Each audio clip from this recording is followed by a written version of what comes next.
Are you looking to purchase your first home but unsure where to start? Well, here are 5 common mistakes that first-time buyers make and how you should avoid them.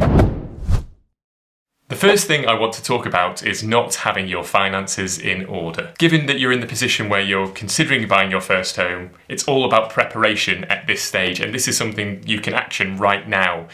In terms of getting your finances in order, a key thing to do is to save for your initial deposit, and there are different deposit levels available for your mortgage which you'll likely need for your first purchase. That can be at 5%, 10%, 15%, 20%. Any higher than that and you're doing especially well for your first time buy. Saving for that first deposit will allow you to afford a better home, a higher value home, but also will allow you to get a better mortgage deal. It's important to consider the loan to value ratio, which is the amount of your purchase which the bank will fund as part of the mortgage.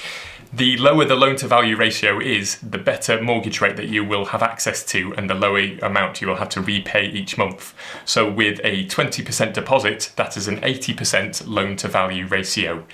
Another thing to consider in terms of getting your finances in order is about building good credit history. The higher the credit rating you have, the better the mortgage product available to you will be, and therefore will make it more affordable moving forward. To build good credit scores, you can do things such as using a credit card responsibly or making sure you're paying things on time. This will all help to build a picture that you're a reliable person that the bank should lend lots of money to. Next, I want to talk about unrealistic budgeting. Just because a bank is willing to lend you a large amount of money to help you secure your dream first home doesn't mean that you can afford it. You need to consider what those monthly repayments are on the deal that is being offered to you by the bank and work out whether it leaves enough in the budget for your everyday lifestyle. Can you afford to eat how you would continue with all the hobbies that you like to do? You need to make sure you can afford to do everything else in your life rather than just pay off your mortgage each month. Along with this, have you considered other things within your budget, such as solicitor costs, stamp duty costs, removals costs?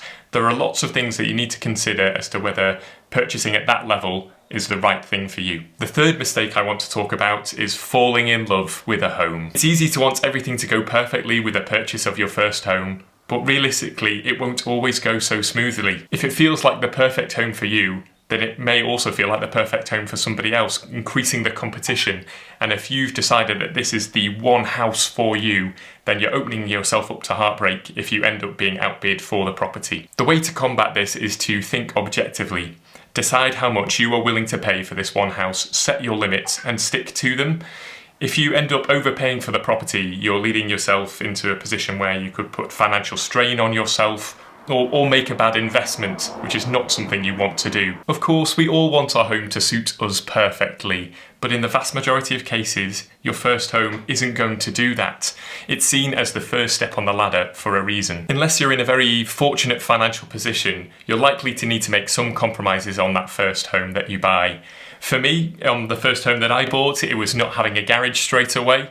I know for other people it might be having a smaller garden than they like, or perhaps not having that extra bedroom straight away. You need to prioritise what is best suited for you now and for the next 5 years or so. I've had friends and family members who have looked at their first home as if it's going to be the only home that they live in for the rest of their life, and in the vast majority of cases, again, this isn't going to be it. Typically, people stay in their first home for 5 to 10 years in my experience, and you need to be focusing on what suits here and now and idealise about what could be suitable in the future. The fifth mistake to avoid as a first-time buyer is not seeking independent mortgage advice. It's easy to go to the bank that you already know and have accounts with to ask for what mortgages they might be able to offer to you, and that's fine, but you're opening yourself up to not getting the best deal out there to suit your needs. Individual banks are limited in terms of the mortgage offers that they can give you.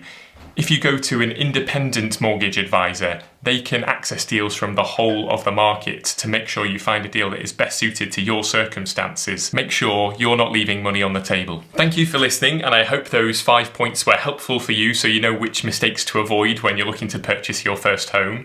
If you want more advice about buying houses, then make sure you subscribe to our channel and ring the notification bell below to make sure that you know when our next videos are coming out, and I'll see you there.